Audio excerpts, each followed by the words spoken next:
Ahmedabad municipal transport કઈ રીતે ખોટ કરે છે એનો એક મામલો ટ્રાન્સપોર્ટ કમિટીના સભ્યોની જાગૃતતાથી સામે આવ્યો છે.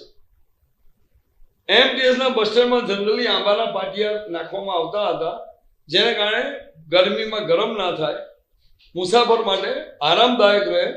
આ સૌથી જૂની સ્ટાન્ડર્ડ ડિઝાઇન હતી. હવે આ ડિઝાઇનમાં કાળક્રમે લોખંડની પાઇપો નાખવામાં આવી, એટલે આંબાના પાટિયાનું મેન્ટેનન્સ ઘટે.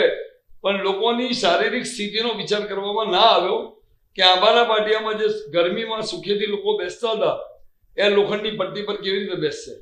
જે હોય તે હવે આ બસ સ્ટેન્ડની ડિઝાઇન, ખાલી ડિઝાઇન, લોકો બેસી શકે, અંદર એક લાઇટ વાળું બોર્ડ હોય જેમાં જાહેરાતની આવક થાય, આવી એક ડિઝાઇન પહેલા બી આવી ગઈ છે અને દરેક બસ સ્ટેન્ડ ઉપર એના કનેક્શન હજુ ક્યાંક તો વાયરો લટકે છે.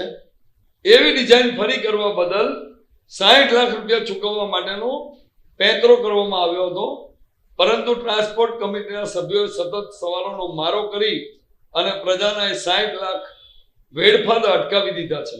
જય હો.